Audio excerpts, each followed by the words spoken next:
Paschimbanga primary TET 2023 সালে পরিবেশ বিজ্ঞানের যে অধ্যায় ভিত্তিক বা টপিক ভিত্তিক ধারাবাহিক আলোচনা চলছে, সেই আলোচনার 21তম পর্বে সকলকে সুস্বাগতম। আজকের এই পর্বে আমরা মূলত আলোচনা করব কন্টেন্ট পার্টের 14তম বিষয়ে শৈবাল পুষ্প তেল ছড়িয়ে পড়া এই বিষয়টি নিয়ে। আমরা ধারাবাহিকভাবে পূর্ববর্তী টপিকগুলো নিয়ে আলোচনা করেছি। যারা পূর্ববর্তী টপিকগুলো আলোচনা শোনোনি বা দেখোনি, তারা অবশ্যই পূর্ববর্তী আলোচনাগুলো শুনে নেবে বা দেখে নেবে। যদি এই পিডিএফ সংগ্রহ করতে চাও, তাহলে অবশ্যই অন স্ক্রিনের হোয়াটসঅ্যাপ নম্বর কিংবা ডেসক্রিপশন বক্সে দেওয়া হোয়াটসঅ্যাপ নম্বরে যোগাযোগ করতে পারো। সেখানে অবশ্য পরিবেশ বিজ্ঞানের যে সম্পূর্ণ সিলেবাস, এই সম্পূর্ণ সিলেবাসের প্রত্যেকটি টপিক ধরে ধরে পরপর ধারাবাহিকভাবে সাজানো রয়েছে। তোমরা চাইলে সেগুলো প্রিন্ট আউটও করে নিতে পারো। অবশ্য সেখানে একটি ন্যূনতম চার্জ রাখা হয়েছে, সেখানে হোয়াটসঅ্যাপ করলে বিস্তারিত জানানো হবে।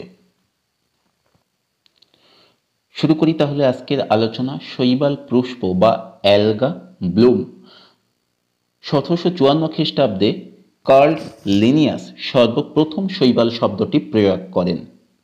অর্থাৎ শৈবাল শব্দের প্রথম ব্যবহার পাই বা উল্লেখ পাই 1754 খ্রিস্টাব্দে কার্ল লিনিয়াস প্রথম ব্যবহার করেছিলেন। শৈবাল এখন একটি আদিম গোষ্ঠী বলে পরিচিত। এগুলি এককভাবে বা দলবদ্ধভাবে নদী, নালা, পুকুর, জলাশয়, নর্দমা ও সাগরে মুক্ত ভাসমান, নিমজ্জিত বা আবদ্ধভাবে বসবাস করে। পরাশ্রয়ী, পরজীবী ও অন্তর্বাসী কিংবা মিথজীবী রূপেও বসবাস করে। এরা এককোষী থেকে বহুকোষী পর্যন্ত হতে পারে। এদের সংখ্যা প্রায় 30,000। শৈবালের বেশ কিছু বৈশিষ্ট্য আমরা দেখে নিই। এরা সমাঙ্গদেহী, অর্থাৎ এদের দেহ মূল, কাণ্ড এবং পাতায় বিভক্ত নয়, জটিল ধরনের থ্যালাসে। পরিবহন, কলাতন্ত্র ও পত্ররন্ধ্রযুক্ত ত্বক থাকে না। শৈবালের দেহ ক্লোরোফিল যুক্ত হয় এবং এরা সবসময় স্বভোজী হয়, অর্থাৎ নিজেদের খাদ্য নিজেরা উৎপন্ন করতে পারে। অধিকাংশ ক্ষেত্রে এদের জননাঙ্গ এককোষী ও আবরণবিহীন, তবে ব্যতিক্রমী ক্ষেত্রে বহুকোষী জননাঙ্গ বন্ধ্যাকোষ দ্বারা আবৃত হয়। অধিকাংশ ক্ষেত্রে এদের খাদ্য শর্করা জাতীয় হয়, দু একটি ব্যতিক্রম অবশ্য বর্তমান। শৈবালের কোষ প্রাচীর সেলুলোজ, পেকটিন জাতীয় যৌগ দ্বারা গঠিত। রেণুস্থলী সবসময়ই এককোষী। বহুকোষী হলে প্রতিটি কোষ উর্বর ও আবরণবিহীন। গ্যামেটের মিলনের পরেও ভ্রূণের বিকাশ হয় না। যৌনক্রম সুস্পষ্ট হলে তা আইসোমরফিক ও হেটারোমরফিক ধরনের হয়ে থাকে। শৈবালকে জলকুন্তলও বলা হয়, বিভিন্ন জলজ পরিবেশে জন্মাতে পারে বলে একে জলকুন্তল বলে। জলজ শৈবাল, স্বাদু জল বা মিষ্টি জলের শৈবাল, অর্থাৎ শৈবালকে বিভিন্ন ভাগে ভাগ করতে পারি। আমরা কিছু স্থলজ শৈবালও দেখব এবং প্রথমে আমরা এখানে আলোচনা করব মূলত জলজ শৈবাল নিয়ে। এই জলজ শৈবাল আবার জল যেহেতু দুই প্রকার, সামুদ্রিক জল এবং স্বাদু জল বা মিষ্টি জল, তাহলে আমরা প্রথমে স্বাদু জলের যে শৈবালগুলো পাই সেই সম্পর্কে একটু দেখে নিব। স্বাদু জল বলতে পুকুর, নদী, নালা, খাল, বিল, ঝর্ণা প্রভৃতি জায়গায় বসবাসকারী শৈবাল, যেমন স্পাইরোগাইরা, ভাইচেরিয়া, ইডোগনিয়াম ইত্যাদি। সামুদ্রিক শৈবাল লবণাক্ত জল বা খর জলে, যেমন সমুদ্রের নোনা জলের, নদী প্রভৃতি স্থানে বসবাসকারী শৈবাল। জলজ শৈবালকে জলের তাপমাত্রা ও বসবাসের স্তর ইত্যাদির উপর ভিত্তি করে 6টি ভাগে ভাগ করা যায়। এই সামুদ্রিক জলজ শৈবালকে বেশ কয়েকটি ভাগে ভাগ করা যায়। এই ভাগগুলোকে আমি নিখুঁতভাবে দিয়েছি একটাই কারণে, অনেক সময় এত ডিটেলসে জানতে চাওয়া হতে পারে বা অপশান দেওয়া থাকতে পারে। জলজ শৈবালকে ইউপ্যাক্টিফাইটিক শৈবাল। এ জাতীয় শৈবাল সাধারণত পুকুর, নদী, দিঘি, হ্রদ বা অন্য কোনো ধরনের জলাশয়ের একেবারে কিনারায় বসবাস করে। বেন্থফাইটিক শৈবাল। বেন্থফাইটিক এই ধরনের শৈবাল জলের নিচে মাটি বা অন্য কোনো শক্ত জায়গায় লেগে থাকে কিংবা সংলগ্ন থাকে। থার্মোফাইটিক শৈবাল। এই জাতীয় শৈবাল 70 থেকে 75 সেন্টিগ্রেড তাপমাত্রাযুক্ত উষ্ণ প্রস্রবণ পানিতে বসবাস করতে পারে। প্লাঙ্কটোফাইটিক শৈবাল। এ ধরনের শৈবাল সাধারণত জলের উপরিভাগে ভাসমান অবস্থায় বসবাস করে। এপিটোফাইটিক বা এপিফাইটিক বা পরাশ্রয়ী শৈবাল। এই জাতীয় শৈবাল সাধারণত অন্য কোনো জলজ উদ্ভিদ বা জলের উদ্ভিদের উপর আশ্রয় করে থাকে। এপিজুওফাইটিক শৈবাল। এই জাতীয় শৈবাল সাধারণত কচ্ছপ, শামুক প্রভৃতি জলজ প্রাণীর খোলকের উপর বসবাস করে। স্থলজ শৈবাল, স্থলজ শৈবালকে সাধারণত দুটি ভাগে ভাগ করা যায়, স্যাপ্রোফাইটিক শৈবাল এবং ক্রিপ্টোফাইটিক শৈবাল। স্যাপ্রোফাইটিক শৈবাল হলো যা মাটির উপরিভাগে বসবাস করে এবং ক্রিপ্টোফাইটিক শৈবাল এইগুলি সাধারণত মাটির নিচে বসবাস করে। বায়ব শৈবাল মানে এই স্যাপ্রোফাইটিক শৈবাল এবং ক্রিপ্টোফাইটিক শৈবাল অর্থাৎ স্থলজ শৈবাল এবং জলজ শৈবাল এইগুলো ছাড়া বায়ব শৈবাল, ক্রায়োফাইটিক শৈবাল, মিথজীবী শৈবাল, পরজীবী শৈবাল, ফ্লুডিয়া টাইল শৈবাল ইত্যাদি দেখা যায়। বায়ব শৈবাল হলো গাছের বাকল, ঘরের দেওয়াল, পাহাড়ের ঢাল ইত্যাদি স্থানে বসবাস করে।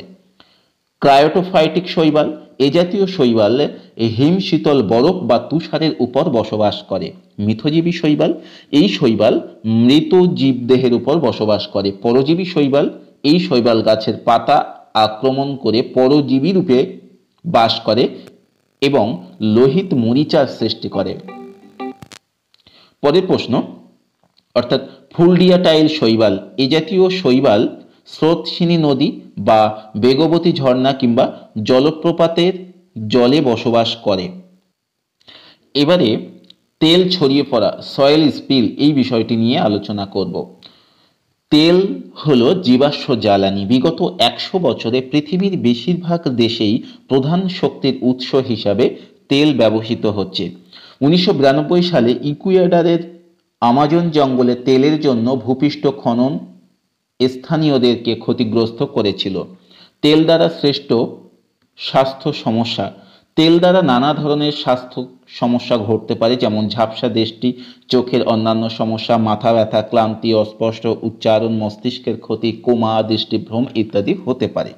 কাঁপুনি এবং অস্বাভাবিক মৃত্যু হতে পারে। নাক এবং কান থেকে রক্ত পড়া, হাঁপানি, ব্রঙ্কাইটিস, নিউমোনিয়া এবং অন্যান্য শ্বাসজনিত রোগ হতে পারে।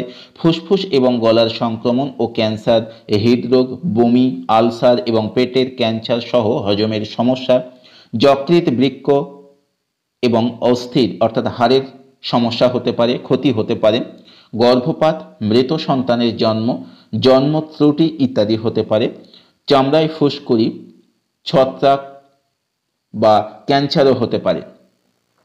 এবারে তেল উৎপাদনের প্রতিটি অংশই ক্ষতিকর।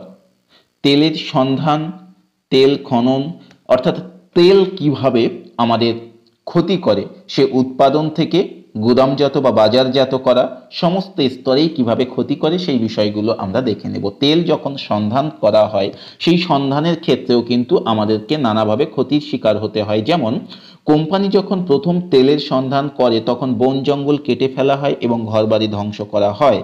তেলের সন্ধানের জন্য ভূগর্ভে কি আছে বা কোথায় আছে তা জানার জন্য কোম্পানিকে প্রায়শই বিস্ফোরণ করতে হয়। এটাকে ভূকম্পন গঠিত পরীক্ষা বলে। এর দ্বারা ঘরবাড়ি, বন্যপ্রাণী এবং ভূমির ক্ষতি হয়।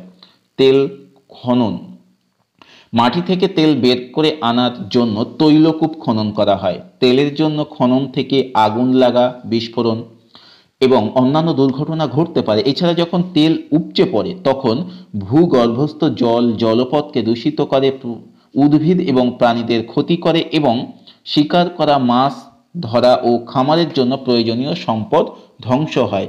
বিশেষ করে যখন সমুদ্রের জলে মিশে যায় তখন তা সামুদ্রিক বাস্তুতন্ত্রকে নানানভাবে ক্ষতিগ্রস্ত করে এবং ব্যাপকভাবে তা ক্ষতির শিকার হয় সেই বাস্তুতন্ত্র। পৃথকীকরণ, ভূমি থেকে গ্যাস, ভারী ধাতু এবং বিষাক্ত জলের সঙ্গে মিশ্রিত হয়ে তেল উঠে আসে। এই তেলকে অবশ্যই অন্যান্য উপাদান থেকে পৃথক করতে হয়।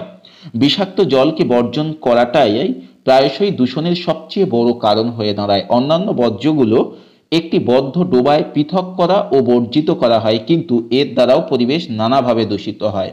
গ্যাসের অগ্নিশিখা, তেলের সঙ্গে পাওয়া গ্যাসকে প্রায়শই পোড়ানোর মাধ্যমে পৃথক করা হয়।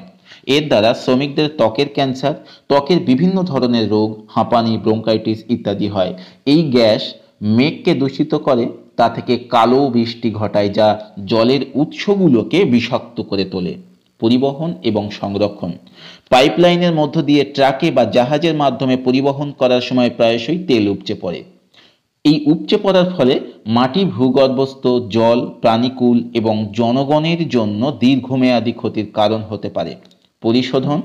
পরিশোধনাগারগুলো এক একটি কারখানা যেখানে পেট্রোল, ডিজেল ও তাপ প্রয়োগের তেল, পিচ্ছিলকারক তেল, প্লাস্টিকের মতো দ্রব্য উৎপাদন করা হয়। এই পরিশোধনাগারগুলো থেকে বিষাক্ত বর্জ্য নির্গত হয়, যা থেকে হাঁপানি, ব্রঙ্কাইটিস, ক্যান্সার, প্রজনন সমস্যা, শিশুদের মস্তিষ্ক ও স্নায়ুতন্ত্রের অস্বাভাবিক বৃদ্ধির কারণ ঘটতে পারে। এই দূষণ বৈশ্বিক উষ্ণতার সৃষ্টি করে। জ্বালানি হিসাবে তেল পোড়ানো। কারখানা বা গাড়িতে তেল ও গ্যাস পোড়ানোর ফলে বিভিন্ন ধরনের বায়ু দূষণের সৃষ্টি হয়। এর ফলে একটি গ্যাস তৈরি হয় যার নাম কার্বন ডাই অক্সাইড, যা বায়ুতে তাপ ধরে রাখে, অর্থাৎ তা থেকে গ্রিন হাউসও ঘটতে পারে বা গ্রিন হাউস হয়। এরপরে একটি তথ্য, 2005 সালে নাইজার বদ্বীপের নিয়মিত গ্যাস জ্বালানো অবৈধ ঘোষণা করা হয়। 1989 সালে এক্সন ভালডেস নামের একটি তেলের ট্যাঙ্কার যখন আলাস্কার উপকূল থেকে দূরে চলায় আটকে যায় তখন কোটি কোটি গ্যালন তেল জলের মধ্যে উপচে পড়ে। তার থেকেও নানাভাবে সমুদ্রের বাস্তুতন্ত্র ক্ষতিগ্রস্ত হয়েছিল। আজকের আলোচনা এখানেই সমাপ্ত করছি। যদি ভিডিওটি ভালো লেগে থাকে তাহলে অবশ্যই লাইক, কমেন্ট এবং শেয়ার করবে। চ্যানেলে নতুন হলে চ্যানেলটিকে সাবস্ক্রাইব করে অল নোটিফিকেশন অন করে সঙ্গে থাকার অনুরোধ রইল। ধন্যবাদ সকলকে।